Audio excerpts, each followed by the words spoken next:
Ok, entonces segunda de Pedro capítulo 3 verso 18 dice: antes bien creced en la gracia y el conocimiento de nuestro Señor y Salvador Jesucristo. Ahora, ¿cómo hacemos eso? Punto número 1, observa el pasaje bíblico con atención. ¿Ve? La Biblia es un libro especial porque es un libro que es inspirado por Dios. Segunda de Timoteo 1:3 dice: doy gracias a Dios, al cual sirvo desde mis mayores, con limpia conciencia de que sin cesar me acuerdo de ti en mis oraciones, noche y día.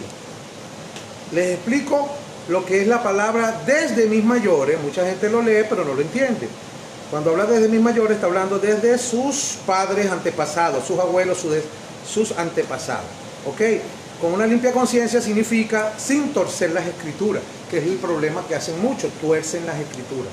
Entonces tenemos que tener cuidado porque Pablo dice: yo sirvo conforme a lo que recibí de mis mayores, es decir, de sus antepasados. ¿Y qué recibió Pablo de sus antepasados?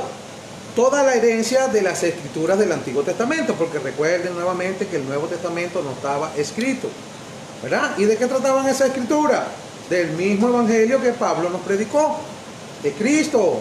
Las epístolas de Pablo, 1 Timoteo, 2 Timoteo, 1 Corintios, 2 Corintios, etcétera, son cartas y tenemos que leerlas como tal, como carta. Antes que existiera el internet, ¿cómo leíamos la carta? Los que venimos de esa época, porque hay otros que son son más modernos, pues, que no conocieron esto, pero ya nosotros hablamos de que las cartas venían, uno las mandaba por el correo, compraba una estampilla. Tú, para saber qué decía la carta, no la leías un pedacito hoy y otro pedacito mañana. Tú leías toda la carta para saber qué es lo que tiene el contexto, ¿cierto? Entonces, el apóstol Pablo, en la carta a los romanos, nos enseña los tiempos en la Biblia que hablan de nuestra salvación. Romanos capítulo 4, versículo 9 al 12 dice: es pues esta bienaventuranza, es decir, esa felicidad o esa dicha, la palabra bienaventurado significa feliz y dichoso, solamente para los de la circuncisión, es decir, solamente para los judíos, o también para los incircuncisos, o también para los gentiles. ¿Ok? Porque decimos que a Abraham le fue contada la fe por justicia. Verso 10, ¿cómo pues le fue contada? Estando en la circuncisión o en la incircuncisión. No en la circuncisión, sino en la incircuncisión. Es decir, Abraham era un incircunciso cuando la fe le fue tomada por justicia. Verso 11 dice: y recibió la circuncisión como señal, luego, como sello de la justicia de la fe que tuvo estando aún incircunciso, para que fuese padre de todos los creyentes no circuncidados, a fin de que también ellos les sea contada por justicia. Y padre de la circuncisión para los que no solamente son de la circuncisión, sino que también siguen las pisadas de la fe que tuvo nuestro padre Abraham antes de ser circuncidado. Así que Génesis 15:6 dice: y creyó Abraham y le fue contado por justicia. Y Abraham era un incircunciso pagano, un incircunciso, ¿ok? Para que sepan, no era un judío. Por eso yo no necesito ser judío, como les dije, de decir Yeshua, Hamashiach, Emuná, el Ruach Kadosh. A mí no me interesa nada de eso. Ya automáticamente, escuche bien, dice: y creyó Abraham y le fue contado por justicia. Y Abraham era un incircunciso. Luego se circuncidó más adelante en Génesis 17:10. Dice: y este es mi pacto, le dijo Dios, que guardaréis entre mí y vosotros, y tu descendencia después de ti. Será circuncidado todo varón entre vosotros. Circuncidaréis pues la carne de vuestro prepucio, y sea por señal de pacto entre ti y vosotros. Así que cuando Dios justificó a Abraham, Abraham era un pagano incircunciso y no judío. Y el apóstol Pablo nos saca una enseñanza de esto en los dos versículos que leímos de Romanos 4, 11 y 12, que dice: y recibió la circuncisión como señal, como sello de la justicia de la fe que tuvo estando aún incircunciso. Así que fue Abraham incircunciso cuando recibió la bendición. ¿Ok? Para que todos nosotros también seamos benditos en Abraham. Bueno, toda la Biblia entonces nos habla, nos apunta, ¿verdad?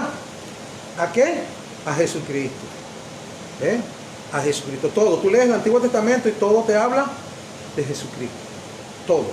Otro ejemplo de la historia, por lo menos, hay gente que no sabe y saca los textos fuera de contexto. Cuando dan una enseñanza, por lo menos de Moisés, Muchos cuentan la historia de Moisés a los niños. Y dicen, ay, mira qué bonito es Dios con los niños, como los salva. Así como salvó a Moisés, Él salva a los niños porque Dios es bueno con los niños. Eso es falso, hermano. Eso es falso. Te voy a decir una cosa. Ese pasaje de la Biblia, cuando te habla de Moisés como un niño, no te habla de que Moisés fue salvo porque Dios es bueno con los niños. Porque si te consigues a un niño pila, como el nietico mío de verdad, que me preguntaba cosas que son fuera de lo normal, te va a decir, ¿y por qué los demás niños no se salvaron? Porque hubo un holocausto y mataron tantos niños, solamente Moisés fue el que se salvó según la Biblia. ¿Ah? ¿Sabe por qué se salvó Moisés? Porque Moisés era un instrumento escogido por Dios. ¿Para qué? Para liberar al pueblo judío de Israel, al pueblo hebreo y judío de Israel, de donde iba a nacer en el futuro el Mesías. Es decir, toda la Biblia apunta hacia Jesús. También vemos otro caso, que es como el caso de Rahab la ramera, una cananea prostituta. Imagínate tú, una prostituta. En estos días escuché unos hermanos predicando y que toda la descendencia de Rahab, porque Rahab estaba en pecado y la descendencia de ella también recibe la maldición. Yo dije, lo que está hablando es una locura, no sabe. O sea, 4:6 dice, mi pueblo es destruido por falta de conocimiento. Porque de Rahab la ramera, escucha, para los evangélicos que son un poquito legalistas, así se asustan. De Rahab la ramera, de una prostituta, nace también, es el linaje de Jesucristo. ¿Cómo? Vamos a leer para que usted vea. Rahab, cuando la salvan, cuando la rescatan de Jericó, toda la ciudad fue destruida menos la de ella, menos la casa de ella. Ni ella ni su familia, qué tremendo, ¿no? Y una prostituta. ¿Pero por qué Dios salva a esa prostituta? Ay, porque Dios es bueno con la prostituta. No saques el texto fuera de contexto, eso no es por eso. Tú tienes que saber por qué Rahab, por el Espíritu Santo y por la palabra, porque Rahab quedó viva.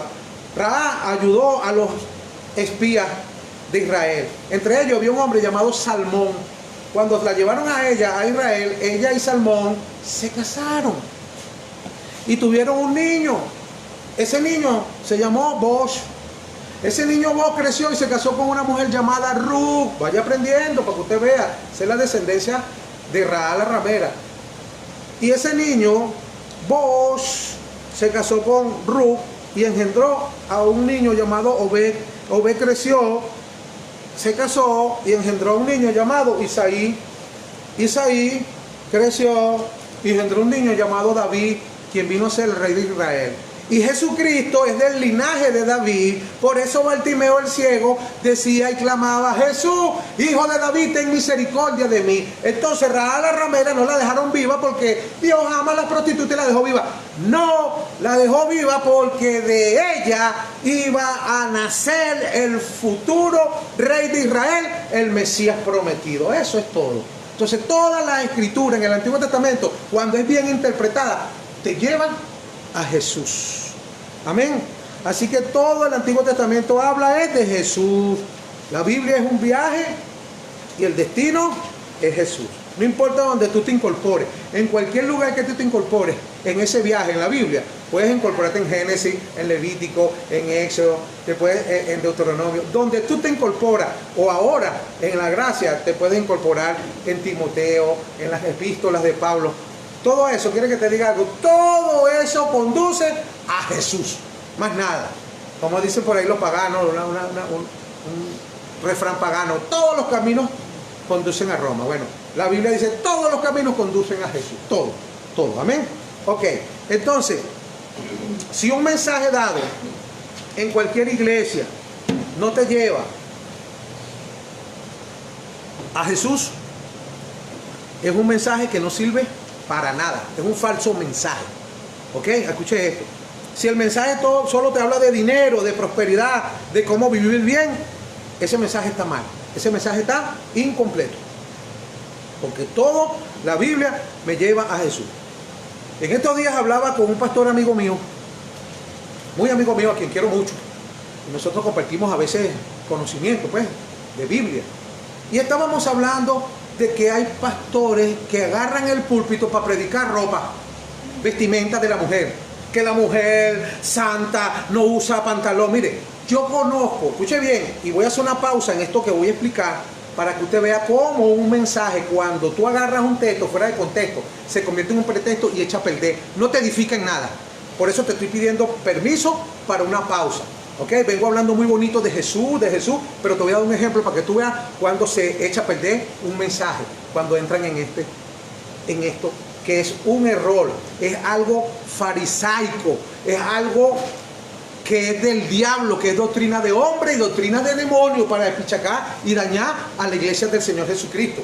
Escucha bien, cuando un predicador agarra el púlpito para predicar y enseñarte de la ropa santa, que las mujeres que usan pantalón, mire, yo conozco mujeres que usan faldas grandototas y son bien bandidas, como también conozco mujeres que usan pantalón y son santas de Dios.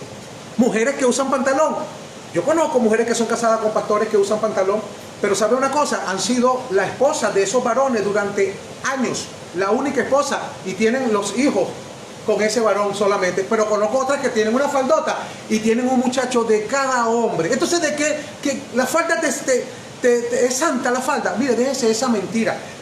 Esos mensajes no te llevan a Jesús, sino te llevan a tener un conflicto. ¿Entre quiénes? Entre los libres y los conservadores. Es una doctrina ¿de qué? Una doctrina de hombre y ayudada y apoyada por el diablo. Yo tengo que aprender a predicar a Jesucristo, porque te sacan el texto fuera de contexto. Yo conocí una hermana que me está leyendo, hermano, pero lea. Vamos a ver qué es lo que ellos leen para que tú veas. 1 Timoteo capítulo 2 versículo 9 dice: asimismo que las mujeres se atavíen de ropa decorosa, con pudor y modestia, no con peinados ostentosos, ni oro, ni perlas, ni vestidos costosos. Y de ahí se apartan. Ve, hermano, las mujeres tenemos que vestirnos así santa, como una santa que somos, porque si tú compras un plátano y lo ves podrido por fuera la concha, no lo compras porque por dentro está podrido. Hermano, sacan unas locuras que eso no edifica, eso no lleva a Jesucristo, eso no lleva a nadie a Cristo. Por lo tanto, es un falso mensaje, un mensaje de la carne, un mensaje de hombre y un mensaje del diablo. Escúcheme bien, agarran un texto y lo sacan de contexto. Pero ¿por qué no sigues leyendo, hermanita? Yo le dije a uno una vez, ¿por qué no sigues leyendo? El verso 10 dice: así con buenas obras como corresponde a las mujeres que profesan piedad. ¿Cuáles son tus buenas obras? Dime, ¿cuántas almas te ganaste el año pasado para Cristo? ¿Y cuántas almas te has ganado en este año? Ninguna. ¿Cuántas células estás atendiendo? ¿Cuántos discípulos estás enseñando? Ninguno. Entonces, ¿de qué habla? Escúchame bien, lee completo la carta tienes que leerla, o que sea el capítulo completo. El verso 11 dice: la mujer aprenda en silencio con toda sujeción. Así que las mujeres tienen que, según la palabra, stop. Ah, no, ahí sí saltan y brincan. No, hermano, así no es. Lo que pasa es que Pablo era machista, no, señor. La Biblia dice en 2 Timoteo capítulo 3 versículo 16 que toda la escritura es inspirada por Dios. Así que es Dios el que está hablando, no es ningún Pablo, ni ningún Pedro, ni ningún Apolo. Es Dios. Te está diciendo claramente que la mujer aprende en silencio con toda sujeción, porque no permito a la mujer enseñar ni ejercer dominio sobre los hombres, sino que estar en silencio. Escuche bien, en silencio, porque Adán fue formado primero y después Eva, y Adán no fue engañado, sino que la mujer, siendo engañada, incurrió en transgresión. Escúchame bien, el verso 15, para que te lo agarres ahí, bien bueno. Pero se salvará, ¿quién? La mujer engendrando hijos. ¿Ah? ¿Cómo se salva la mujer engendrando hijos? Ah, pero las que tienen la faldota, escúchame bien, toman pastillas anticonceptivas para no parir tanto muchacho, porque la cosa está dura, ¿verdad? Están desobedeciendo a Dios. Sí, pero no le desobedezco en la falda. Pero te cortaste las trompas, o te las ligaste, o te pusiste el aparato para no salir preñada. Está fallando. Entonces no me saques texto fuera de contexto, para que no lo conviertas en un pretexto, porque eso no lleva a Jesucristo. ¿Ok? Ahora continúo. Corto la pausa, con las disculpas de todos. Esto era una enseñanza. Ese pedacito que hablé ahí, tú vas a ver cuánta crítica me van a hacer por las redes sociales por eso. ¿Por qué? Porque eso es algo que no edifica. Entonces no hablemos de cosas que no edifican. Háblame de Jesús como estamos haciéndolo. Seguimos ahora. Amén, continuamos. Hice la pausa y una buena explicación para que usted entienda que hay textos que se sacan de contexto y lo que se convierte en un pretexto y traen problemas. Eso no edifica. Eso no me habla de Jesús. ¿Ok? Yo le dije una vez a uno: ¿y cómo hacía Jesucristo cuando estaba con su mamá María lavando la ropa y de repente venía una brisa y se caían todas las faldas, los vestidos, las túnicas de la cuenta? ¿Cómo sabía Jesucristo cuál era el de él y cuál era el de la mamá? Ay, hermano, es por un patrón, me dijo uno, por un patrón de la costura que identifica que es de mujer. Bueno, igualitos son los pantalones. Hay pantalones que son de hombre. Si yo le pongo un pantalón mío a la mujer mía, se ve bien mamarracha. Y si yo me pongo uno de ella, me veo bien sexy. Entonces eso no lo podemos hacer. ¿Qué te está hablando aquí? Te está hablando de que el travestismo es pecado. La mujer no se ponga ropa de varón, ni el varón ropa de mujer. ¿Ok? El travestismo es pecado. El homosexualismo es pecado. Los homosexuales ni los travestis entrarán al reino de los cielos. Lo dice la Escritura. Amén. Así que no saquemos un texto fuera de contexto para convertirlo en un pretexto. Ahora veamos cómo las palabras del Antiguo Testamento nos llevan a Jesús. En Gálatas capítulo 3, verso 16 dice: ahora bien, a Abraham le fueron hechas las promesas y a su simiente. No dice y a la simiente como si hablase de mucho, sino como de uno, y a tu simiente, la cual es Cristo. Cristo. La promesa era para Abraham, que su simiente, en su simiente serían benditas todas las naciones de la tierra. Eso lo dijo Génesis 17, amén. Y en Gálatas 3, 27 al 29 dice: porque todos los que habéis sido bautizados en Cristo, de Cristo estáis revestidos. Y ya no hay judío ni griego, no hay esclavo ni libre, no hay varón ni mujer, porque todos vosotros sois uno en Cristo Jesús. Y si vosotros sois de Cristo, ¿cuántos de aquí son de Cristo? Todos los que estamos aquí. Dice: ciertamente el linaje de Abraham soy y heredero según la promesa que Dios le hizo a Abraham. Esa promesa es mía, mi hermano, y es suya. ¿Por qué? Porque le fue hecho a la simiente. ¿Cuál es la simiente? Cristo. ¿Y nosotros en quién estamos? En Cristo. Amén. Entonces resulta que la promesa que Dios le hizo a Abraham se cumplió ¿en dónde? En Jesús. Vea que todo el Antiguo Testamento apunta a Jesús. ¿Ven? Porque Jesús es el Israel de Dios. Jesús es el descendiente de Abraham, en quien se cumplen todas las promesas. Y como nosotros aquí en Venezuela y en Puerto Cabello estamos en Cristo, somos descendientes de Abraham y herederos según la promesa, como lo dice la Biblia en Gálatas 3:29. Y si vosotros sois de Cristo, ciertamente linaje de Abraham soy y heredero según la promesa. Y Gálatas 3:7 dice: sabed por tanto que los que son de fe, estos son hijos de Abraham. Nosotros somos gente de fe, por lo tanto nosotros somos hijos de Abraham. Es decir, nosotros estamos en el verdadero israelita. Por eso yo no tengo que hablar Yeshua HaMashiach, ni Ruach HaKadosh, ni Emuná, ni Shalom. ¿Por qué? Porque nosotros estamos en el verdadero israelita, quien es el recipiente de todas las promesas del antiguo pacto. Números 11:36 dice: porque de Él, por Él y para Él son todas las cosas. ¿De quién? De Jesús, el único Dios verdadero, mi amado. Entonces en el Antiguo Testamento vemos que los israelitas pecaron y eran mordidos por serpientes, porque Dios los castigó, ¿verdad? Y el que lo mordió una serpiente, usted sabe que está en su cuerpo, corre veneno. Números 21:8 dice: y el Señor dijo a quien, a Moisés: hazte una serpiente y ponla en un asta, y todos los que sean mordidos y la miren vivirán.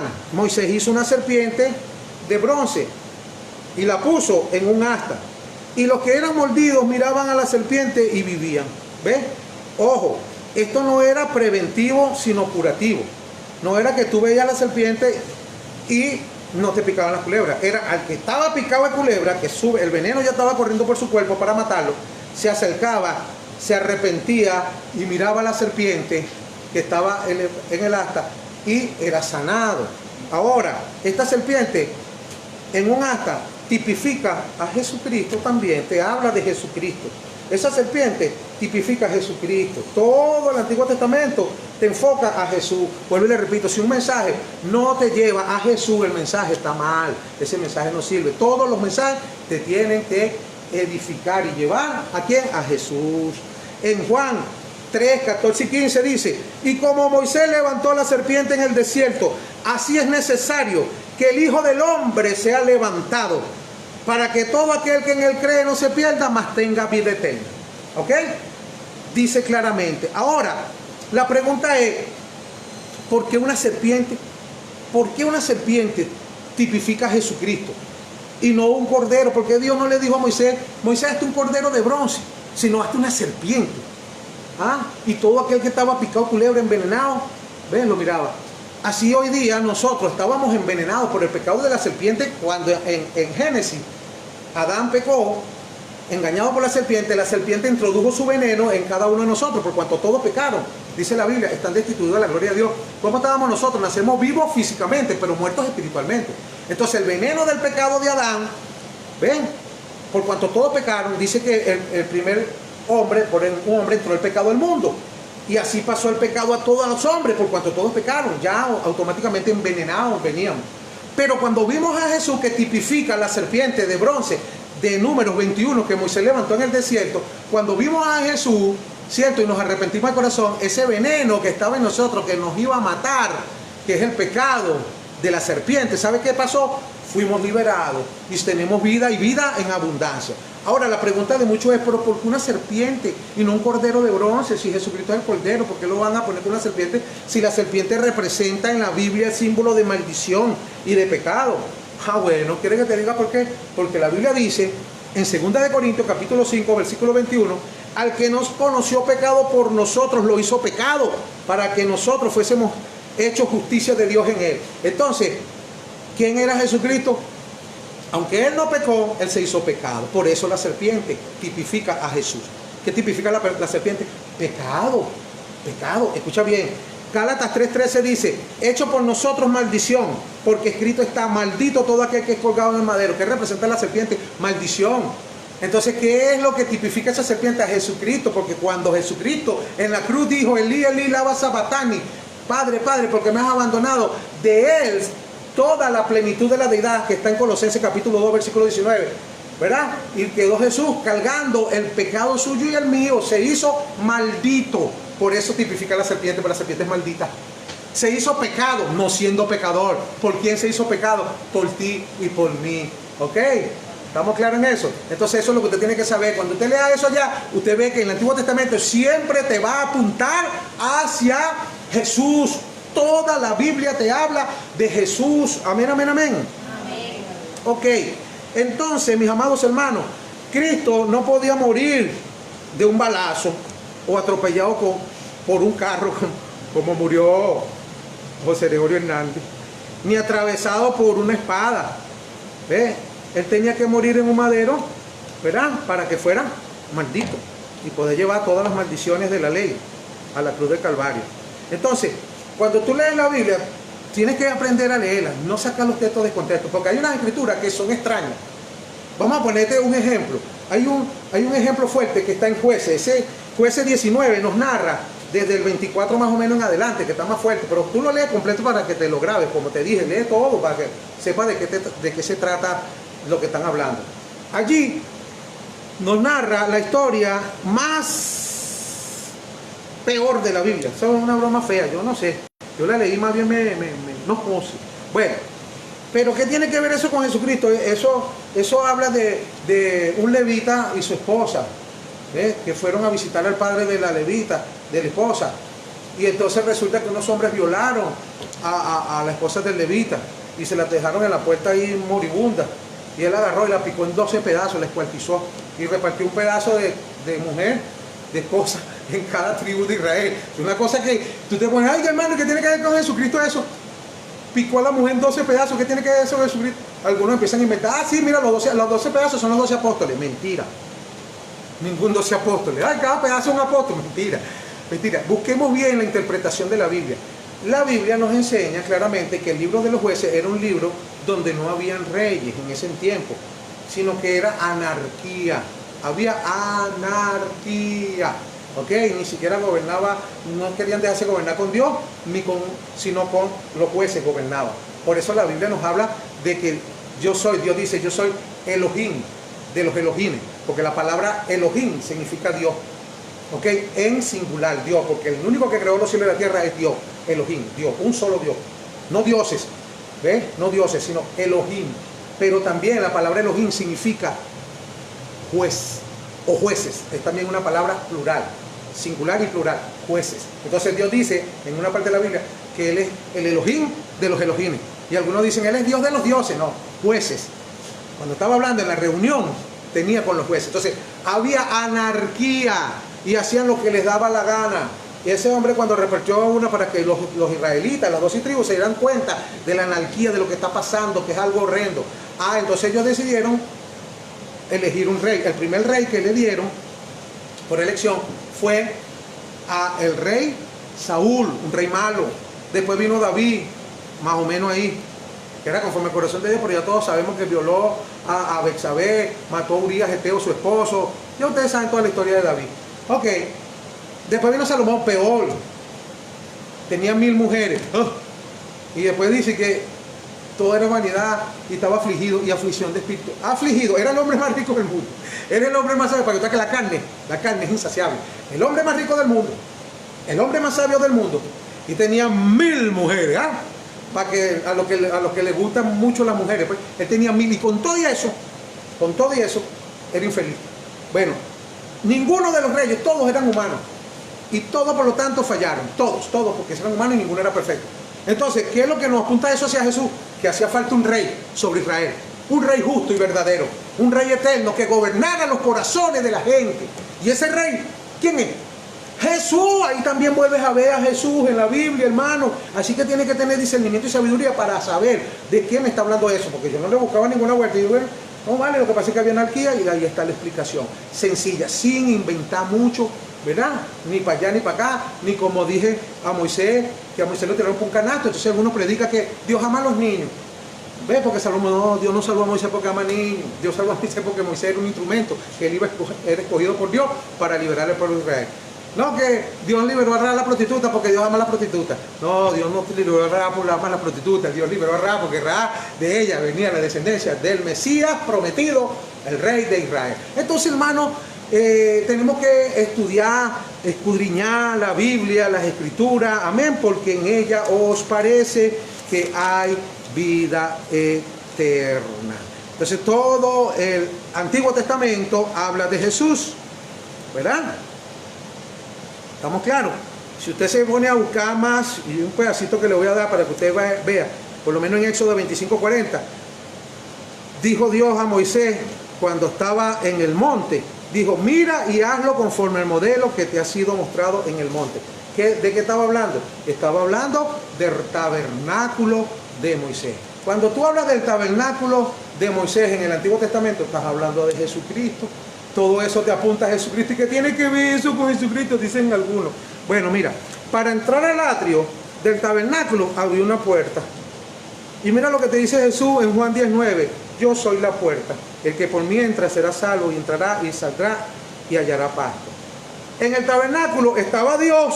¿Dónde estaba Dios? En el tabernáculo. Todos los israelitas iban al tabernáculo y el sumo sacerdote era el que, ya usted sabe, preparaba el sacrificio, el holocausto, y luego se metía al lugar santísimo donde estaba Dios. ¿Ok? Y ahora, ¿quién es ese lugar santísimo en ese tabernáculo donde estaba Dios? El tabernáculo donde estaba Dios es Jesucristo, según de Corintios 5:19, que Dios estaba, ¿dónde? En Cristo. ¿Y cuánto decía Jesús? El Padre que mora en mí. Dios estaba en Cristo reconciliando a los hombres, consigo mismo a los hombres, no tomándole en cuenta sus pecados. ¿Dónde estaba Dios entonces? En el tabernáculo allá de Moisés. ¿Y dónde estaba Dios aquí en el Nuevo Testamento? En Cristo. Cristo es el tabernáculo, porque vayan leyendo y aprendiendo ustedes, amén, de memoria. ¿Ok? Entonces Juan 14:10 dice, el Padre que mora en mí, dice Jesús. ¿Dónde vivía Dios? En el tabernáculo de Moisés. Y aquí en la gracia, ¿dónde vivía? En Jesús. Entonces, al igual que el sumo sacerdote, Jesucristo es el mediador entre él y Dios. El sumo sacerdote del Antiguo Testamento era el mediador. El sumo sacerdote era el único que entraba al lugar santísimo a hablar con el Padre, a hablar con Dios, más nadie podía entrar. ¿Ok? Entonces el único mediador entre Dios y el pueblo de Israel, entre Dios y los hombres, era el sumo sacerdote. ¿Quién es ese sumo sacerdote? Jesucristo. 1 Timoteo capítulo 2, versículo 5 dice, porque hay un solo Dios y un solo mediador entre Dios y los hombres, Jesucristo el hombre. ¿Ah? ¿Cuántos alaban la gloria de Dios? Entonces el tabernáculo era el lugar donde el pueblo de Israel se encontraba con Dios y donde los pecados eran expiados a través de la muerte de un cordero. ¿Y quién era ese cordero? Juan 1:29. He aquí el cordero de Dios que quita el pecado del mundo. El cordero del sacrificio era Jesucristo. Ve al tabernáculo y va a ver a Jesús. Había el pan de las propiciaciones, el pan que estaba allá en el tabernáculo. Jesucristo dijo, yo soy el pan de vida que descendió del cielo. Eres el maná. Vuestros padres comieron del maná en el desierto y murieron. Mas yo soy el pan que descendió del cielo, y el que coma de mi carne no morirá jamás. Jesucristo es el maná. Hermano, donde tú te metas en el Antiguo Testamento, todo te apunta a Jesús. Si un mensaje, recuerden siempre, si un mensaje no te lleva a Jesús, así sea del Antiguo o del Nuevo Testamento, ese mensaje no sirve para nada. Así que Dios les bendiga, Dios les guarde, y los quiero mucho desde Puerto Cabello, Iglesia Oasis de Bendición, desde Puerto Cabello, Venezuela. Dios les bendiga.